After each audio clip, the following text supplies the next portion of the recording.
Hey, how y'all doing? I'm going to talk about spirituality. What's the sort? I may not know a lot about it, and then I may. I don't, in fact, whatever I say, you can either take it with a grain of salt or hopefully it will be something thought provoking. However, this is just my thoughts, my opinions, and don't mean that it's right or wrong. But it's okay just to put it out there because you never know. Someone else might be thinking the same way. Spirituality. Spirituality is something that you're born with. In fact, you are a spirit before you come here, so therefore you already have you already have spirituality in you. You know, I remembered a lot of things that I did prior to me even coming into the body. In fact, I told my mother about it, and my mom said, "Well, how would you know that? Because you wasn't even born." And I'm like, "But I was there." And so I told her everything that I saw and everything that was happening and all the people and what was going on in the house. And she said, "But how could you be there? Because I wasn't even pregnant with you." Oh, so that means that I was lurking around waiting. So I already chose me a family in advance. And I'm just gonna make sure when the baby when the body start growing, that I'm gonna be the first one there. Ain't nobody gonna take my spot. So anyway, that's my part. That's my taking on being spiritual right there. But spirituality and religion, that's what I wanted to say. I don't understand how is it that we can be uh spiritual without being religious. And please forgive me because I'm one of the people that will say I am not religious, I am spiritual. I grew up in church, so I'm gonna use me as an example. I grew up in church. First church I ever went to was a church that my great grandmother, my great great grandmother was a founder of, called St. Paul's Missionary Baptist Church. They have one in Houston, Texas, and yeah, she was one of the founders of St. Paul's Missionary Baptist Church. So we would go to church on weekends, on Sundays. Me and about 10 more of my cousins and and some of my brothers. And so we would actually walk, but we had to stop by our grandmother's house first, our great great grandmother's house first. And she would give us a handkerchief. Uh, no, she said, "Bring your handkerchief." So you bring a handkerchief. You go by there, she give you a dime. No, she put me a dime in my handkerchief and she tied it really tight. My grandmother knew that I was one of those children that I'm already thinking about going to get me a corn sucker. Now, a lot of y'all probably don't even know what a corn sucker is, but back then they were huge. A corn sucker was like this here. And you could get one for like about, I think they was like a penny.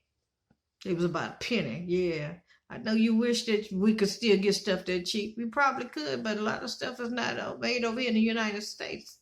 And a lot of stuff that went up, inflation is a mother, but yeah, because it used to be you could even get shoes. Back in the day, when I was growing up, shoes, you could get 20 cans. Listen to me now. 20 cans of corn for $1. 20 cans of green beans for $1. 10 cans of green beans for $1. Hello, somebody. Yeah, I know. Y'all miss them days. I do too. But food was everything, was everything was reasonable. It was cheap. People could live. And matter of fact, $50 was like $500. That's right. Just imagine now. Just imagine now. $500 now. I mean, $500 back then would have been like 5,000. You'd be amazed at what you could do. So back to spirituality. So here it is. I grew up in a Baptist church. From now, we went from Baptist church to another church that I grew up in. It was oh Lord, I can't believe my mind tried to go blank. But no. But it was Church of God in Christ. Okay, so from Church of God in Christ, we went to apostolic. No. Non-denominational, apostolic. Okay, so here it is. Been through I've been from the basic church. I went from, when I say basic, please don't think that I'm putting any church down. I'm not. I'm just saying I went from kindergarten to the next what is elementary? No, kindergarten. Kindergarten is elementary, right? So I went from kindergarten. I'm gonna say from kindergarten to the next step up, which would be middle school. From middle school, I went up to college. I mean, from middle school, I went up to high school, and from there, I went to seminary school. Seminary school, I would take that as being the university, and I didn't stop right there because from there, you want to know if there's more. You get to the place in life that you want to know if there's more to God than just going to church, hearing the word. Some churches, people do exercise themselves, they praise the Lord, they stand up, they clap their hands, they listen to music, they exercise their body, they do the things that God put in their spirit, they're led by the spirit, And then there's some that's led by their own spirit, but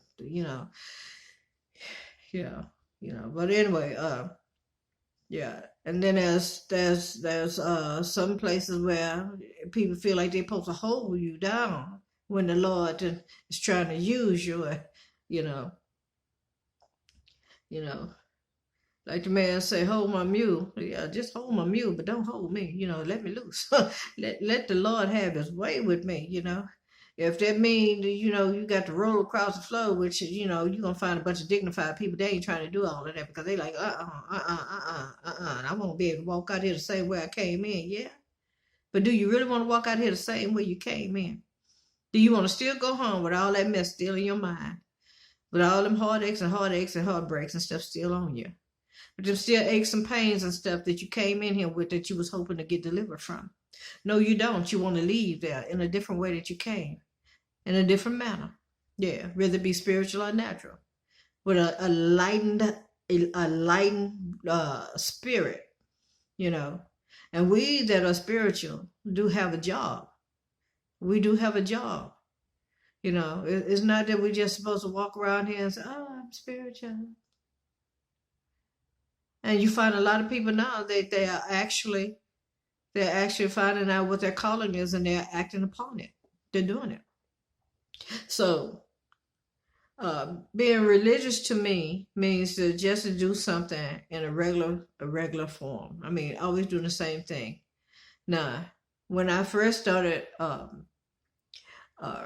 correlating religion, being religious with religion, I came up with the thought that religion means to be in church and let somebody tell you, well, thus says the Lord, or read your scriptures. Well, that's one form of religion. But brushing your teeth every day is a religion. Meditation is religion. Playing basketball for a job, as your job, your professional job, is a religion. Going to the gym frequently. Doing protein shakes. Anything that you do on a regular basis can be deemed as a religion. But I don't think many of us want to go take it there. Yeah. So what the church does is the church gets you ready. They prepare you so that you at least have the foundation of what it is to be spiritual. And it's up to you to take it further. It's up to you whether or not you want to continue to be. All you know is just what the scriptures say. You don't know no in-depth.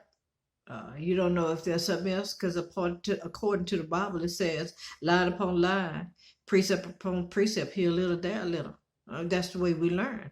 It's not for us to just believe that, what it is what it is.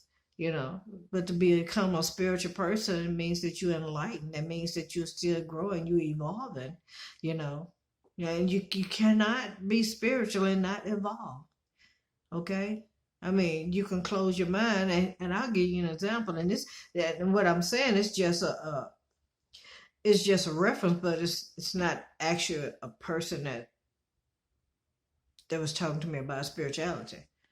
I remember years ago, this young man told me, he said, you know what, when I get married, my wife's going to have to cook me some beans and rice and cornbread and hammocks. He said, that's what my mama raised us on, and that's all my wife going to do. That's all I want. Every day when I come home from work, I want me some beans and cornbread and hammocks. The young man told me that, and before I knew it, I jumped up and I said, "Ooh, baby, do you know what you just said? You just said your mind is closed. You just said that you don't have no place in your life for change. Therefore, that you want a plain relationship.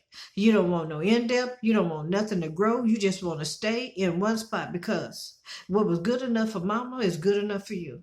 And you know what? You have a lot of people that say, I remember years ago, people would say that, and these were people that you could say were religious, and I might ruff a few feathers when y'all start watching this video because you're saying to yourself, oh, no, she didn't. Yeah, I'm going to say it.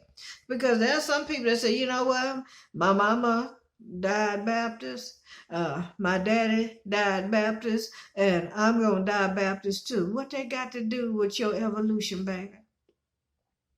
Why you got to do that? See, I was listening to something, I think, a little while back, they was talking about breaking generational curses, and generational curses is not always just a curse. It's just something that we've done over the years.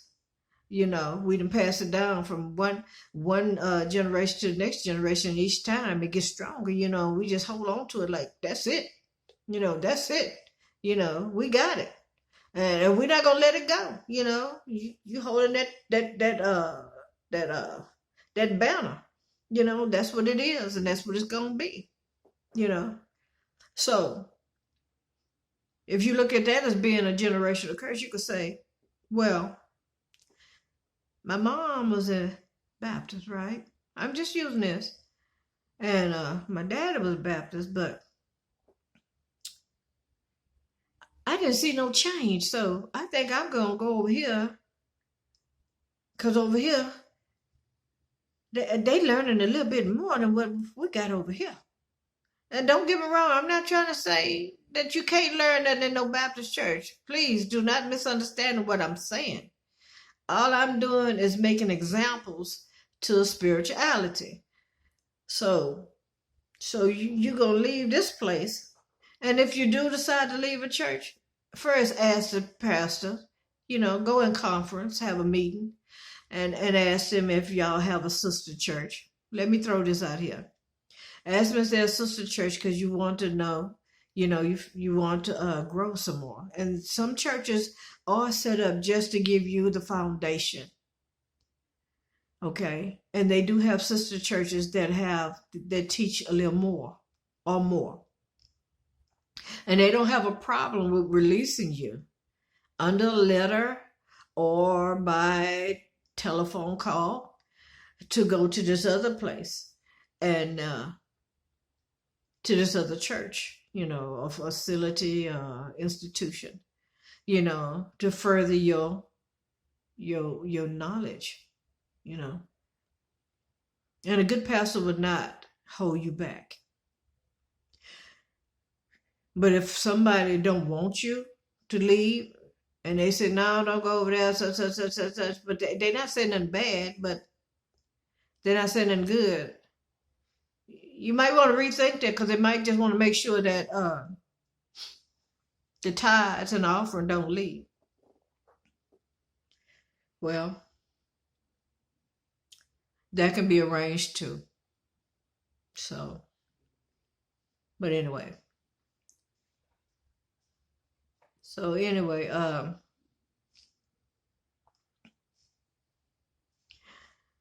Spirituality is a wonderful thing. It is a beautiful thing to have.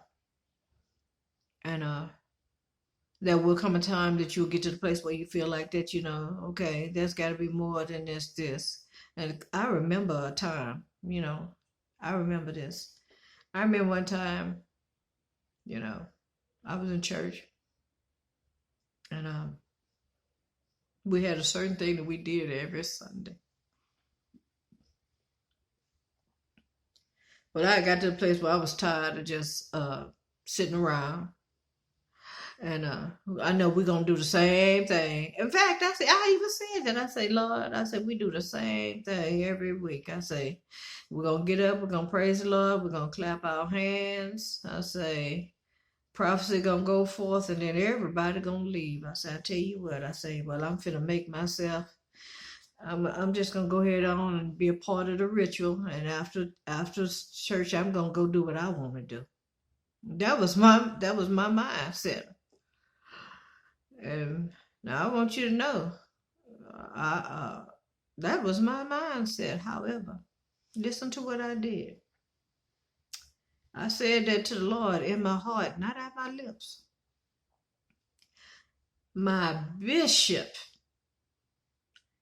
said, he said, the Lord has given me a word, and I need you, Dr. Bingley. That's my name. I need you and co-pastor such and such to come into the church. Well, we went on the day that we were supposed to. And my bishop told me, say, I'm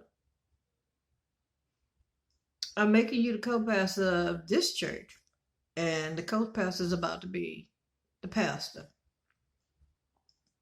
I looked at him and busted out laughing.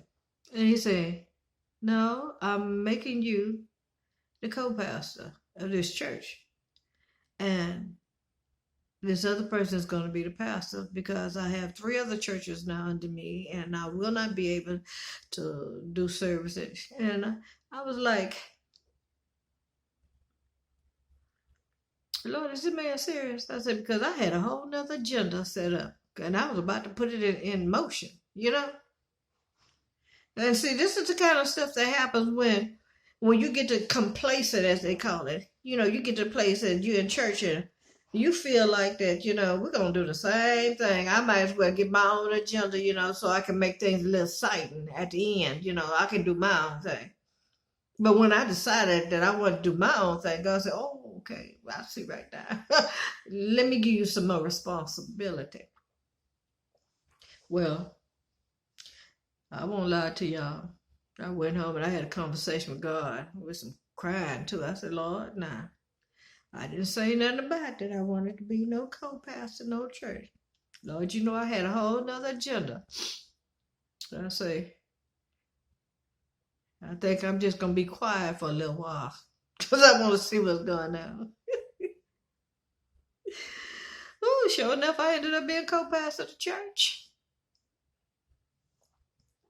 Yes, ma'am, Miss Pressham, co-pastor. Yes, indeed.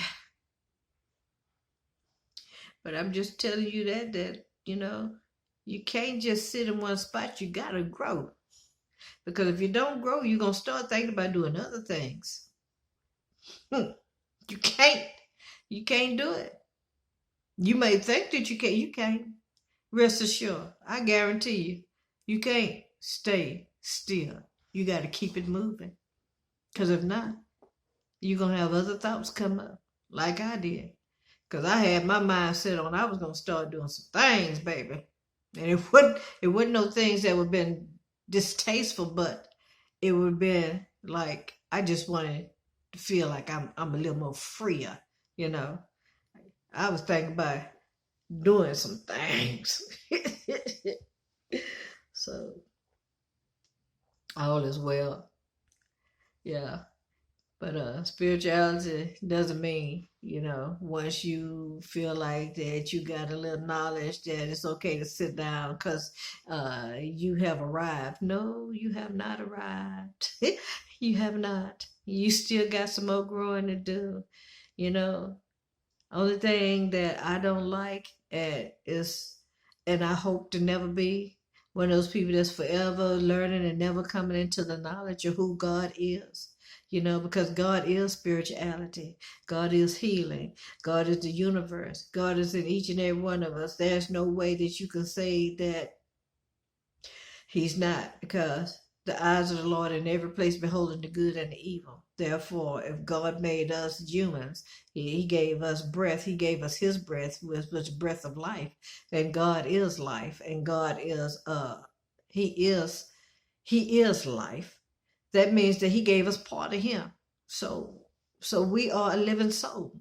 And to become a living soul means that you also have some God power. Mm-hmm. Yeah. Even Adam was spiritual. You know, they didn't cut a lot of stuff out of the Bible, but Adam actually communed with the animals. How do you think that Adam was able to name the animals? He talked to them, and the animals told him who they are. And he named them according to who they are. That's what I'm saying. Study to show thyself approved unto God. The workman need not be ashamed, but rightly dividing the word of truth. Study. You need to know. You know, some people say it ain't your place to pick up a Bible, you know, when the preacher man is preaching. Who told you that? You know, they say that's disrespectful. No, it's not. Because you want to make sure you know what somebody's telling you. Don't allow somebody to just tell you stuff. Find out for yourself. Because I'm one of them people. You can tell me all day long, but I'm still going to check up on it. You know. But in spirituality, once you done got your Lord help me now. Once you have gotten your foundation, then you get to the place where you, like I say, you're going to want to know more. And guess what? I forgot to mention this. When you begin to embark on knowing more about God and spirituality, you're going to realize you don't know nothing. Woo! You're going to say, oh God. You're going to feel like when that moment come, that tower moment come, this amazing epiphany comes, you come into an enlightenment. It's like everything that you thought you knew, that you have known, that you walked around in your peacock status about God, all of that just falls off and you go, oh God, I don't know nothing. I thought I knew you, but I don't know. Oh Lord. When that happened to me, I think it took me about 4 days to process it. I'm like, oh God, I don't know nothing.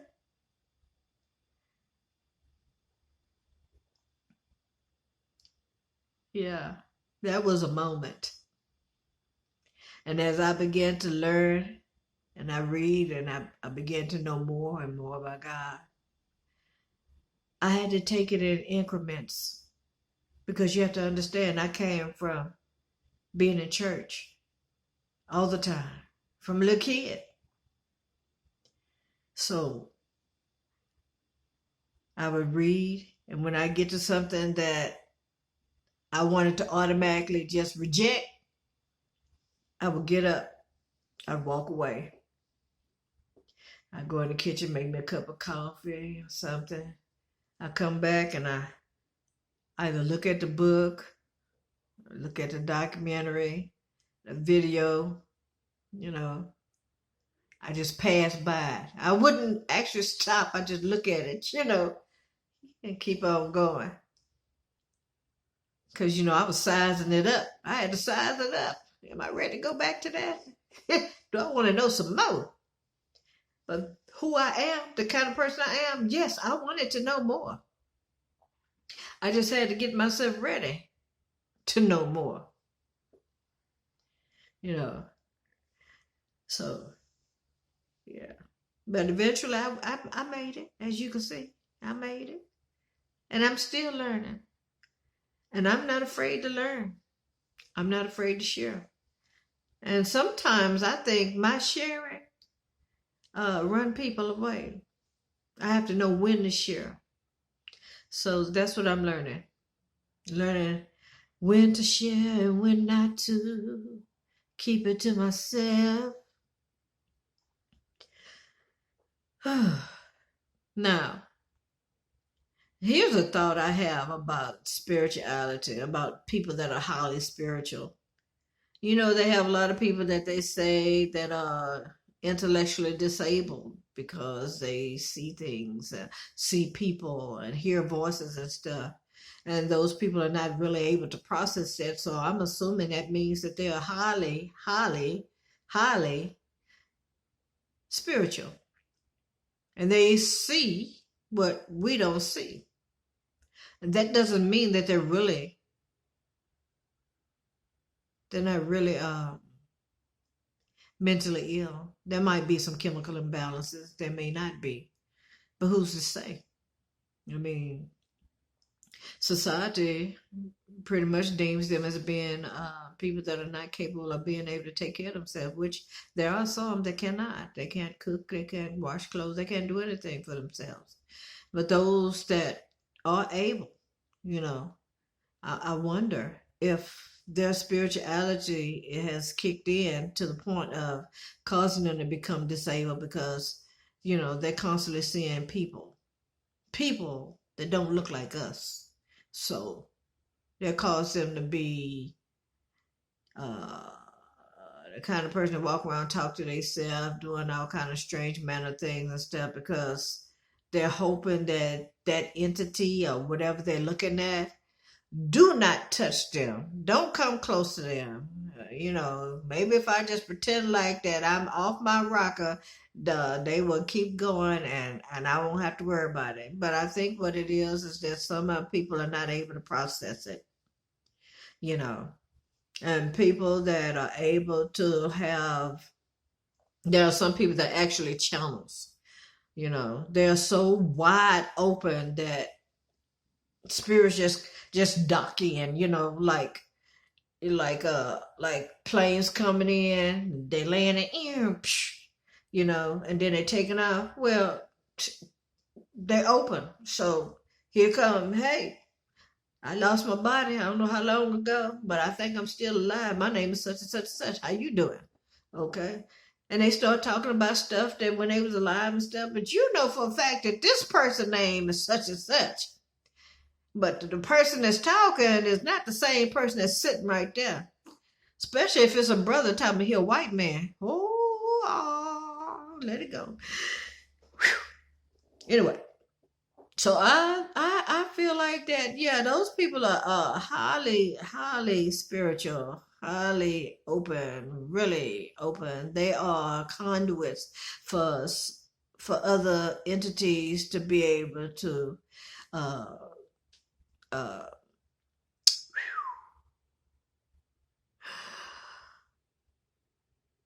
to communicate with other entities, regardless whether they us or another. You know. But if you want to turn it off,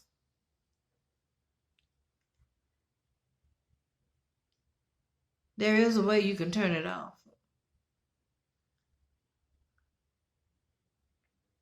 That's if you can get close to one of them people long enough. If you can get close enough to them, you can turn it off.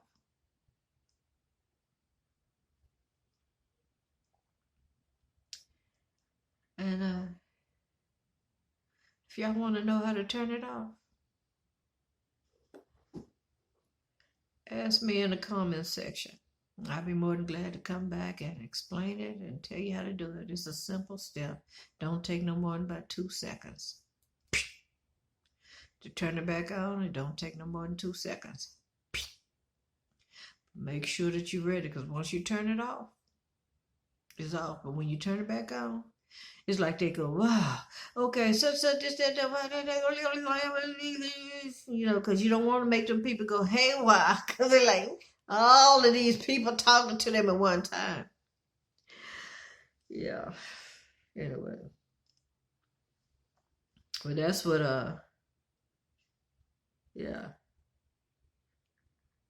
I think I stumbled across that. It might have been by accident, or who knows? It may not have been. But I think it works. I don't know if it'll work for everybody, but I know it worked for this one particular person. Yeah. So God is a spirit. We are spirits living in a body, having a wonderful time, experiencing what pain is, and love, and joy, and happiness, and excitement, and all manner of emotions and feelings. And rest assured, when it comes time to talk about it, you'll be able to say, I enjoyed every moment. Even the sadness, you enjoyed it. Because you understood what sadness is. And let me go this far. I'm just gonna go and put it out there as far as I can. There are some people that believe that God was born. God was here before we were.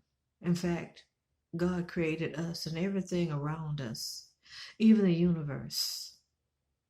God was all alone because He is God. And God made everything you see as an interaction with Him. And by Him making us a living soul, He put pieces of Him inside of us. Therefore, God is able to experience the same things that we are because we are little gods. So when we feel pain, sadness, loneliness, hunger, and all of these things, God knows what it feels like. Because God made us living souls, He gave us a part of Him. Y'all with me? Okay.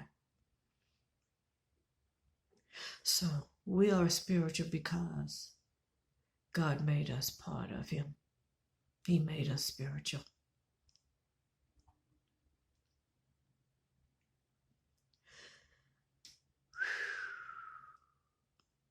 God is amazing.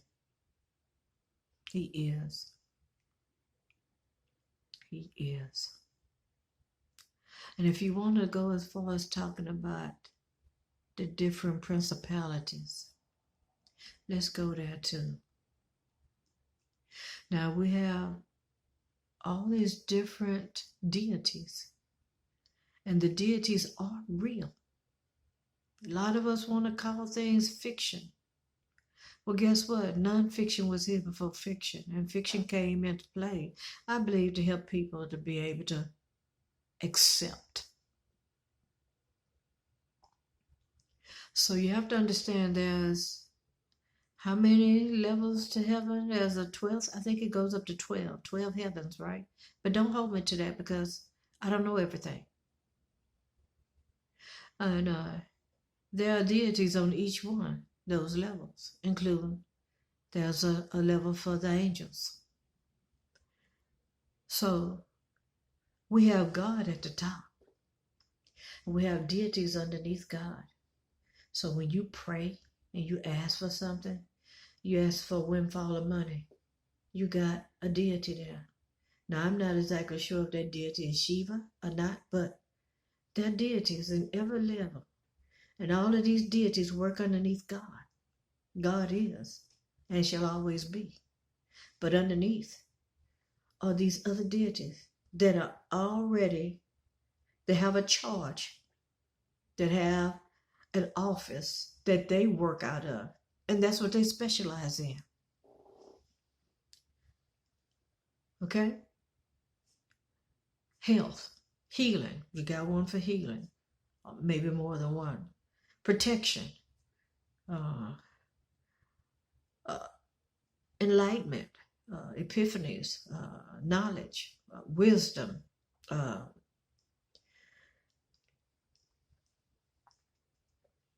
strength, I'm just throwing some stuff out there, but the major and the more important things that we pray about, that we really need help with, justice, you know. You have a message that you're waiting for something from God. You need a word, you know. You've been asking questions and you haven't got no answer yet, but you got to understand, you know, just like you're waiting on your answer, uh, there's a war that takes place in the heavens, you know, something that you want to know or something that you waiting on to happen, even your blessings sometimes get held up. And if anybody remember reading in the Bible that the angel was bringing a word, and he was telling, I think it was to one of the apostles, that he had to fight the Prince of Persia. Well, you got to understand, the more prayer that you put in, the more you strengthen that angel, because your prayer is like power. It strengthens the angel. I want you to know the angel can defeat, you know, the enemy, you know, whoever your enemy may be. Because some people have a whole nother outlook on what the enemy is. Some people think the enemy is something that you made up in your mind. Anyway, this video is about almost 37 minutes long, so I'm gonna stop this right now. I didn't mean it to go this far, because I am a little long-winded, but it gets funny. It gets funny. I did have something else. Well, let me go ahead. I'm going to and drop this in. But I wanted to tell you about a few people I know that are spiritual, and one person so spiritual that this person, she's also she's a pyromancy person. I think they call it pyromancy because she can read fire. Yeah, she can read fire. She see people in the fire. She can tell you what they're doing and everything. She can even tell you what they're saying. That's amazing. The other one is able to read water. And these are young people, you know, people that was afraid. For some reason, they was afraid to even embrace it. But, you know, I was 12 years old when I embraced my spirituality. From my understanding that I've been dealing with spirituality ever since birth. I was born with a caul over my eyes. And doctors did tell my mom that I was going to be a special person. However, I am special. And not in a negative way. And I love my spirituality and my gifts and every talent that God has given me. Amen. Amen. So this one particular relative of mine was having something they call pseudo seizures.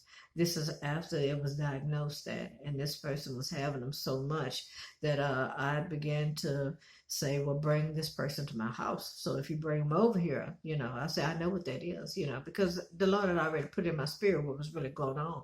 And so it took about 8 months before this particular relative of mine decided to come my way.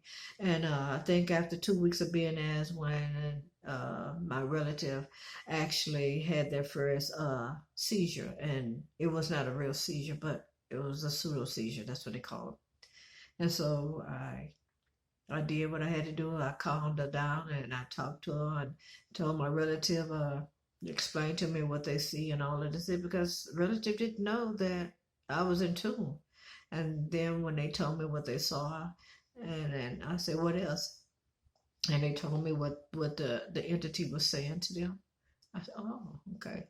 So you got to understand, there are some people that are not ready to embrace their spirituality, and because of that, other things take place. You know, they act out because their body cannot seem to process that. So once she was able to calm down and she was able to embrace it, she has not had another pseudo seizure since. And this has been maybe 7 years now. To God be the glory. I enjoy helping people to the best of my ability. I am not religious, I am spiritual. And that is something I have said for many years. However, you can't be religious without being spiritual. You can't be spiritual without being religious, because we do things on a repetitious basis daily. Brushing our teeth, washing our face, our hair, taking a bath. All of those things we could say we do religiously. However, religious was actually religious, being religious. And the other form is how we would say that we felt like that we're bogged and tied down to a church and that we don't have no freedom to be able to be ourselves and choose what and what not that we decide that we want to grasp as being part of being free and expressing ourselves spiritually. So, you know, but that's pretty much what I think many people felt or feel when it comes to saying that I'm more spiritual than religious, because to become religious on the point of saying a church basis would say that, you know, I am an organized religion where we have set guidelines and stuff that we go by, and every person in here that goes by this is in agreement. You know, I will not say that there are not some things that they have that goes on in churches that I feel like that should be put in place, because a lot of us run ragged with no guidance. And pretty much religion is to give you some form of guidance, help you to be able to take reins upon yourself, you know, so you'll be able to control yourself, your emotions, your actions, to make sound decisions, you know. Even in elementary school, when you're in kindergarten in the first grade, they pull out building blocks and the puzzles, and all of that is to help you to be able to make sound decisions.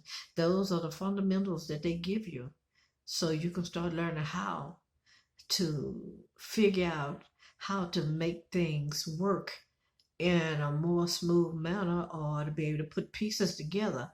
All of that is part of getting you to a place to be able to make sound decisions. Now, a lot of us miss that, because you'd be surprised how many people that don't have common sense, and how many people that walks around still to this day that can't make sound decisions.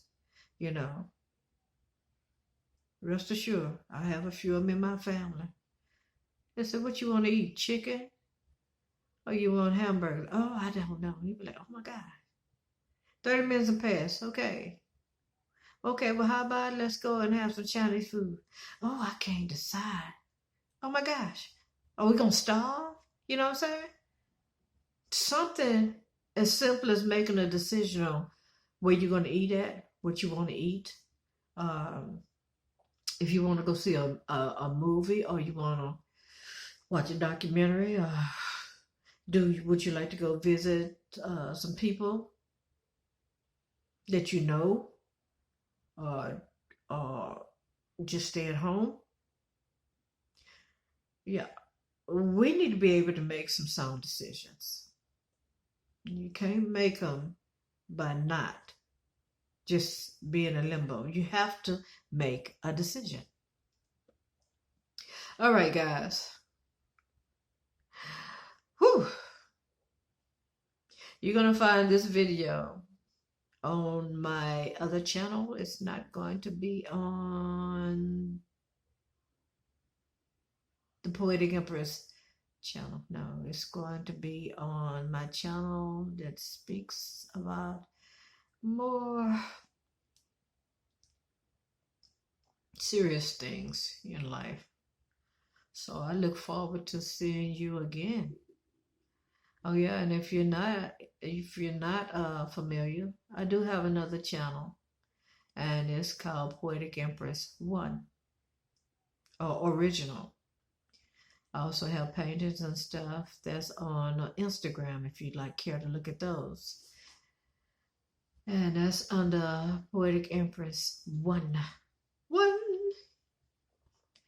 So I hope I had something to say that that you would like, that caught your attention. And if not, pass it on. Pass it on. Ooh, thank you for stopping by and viewing this video.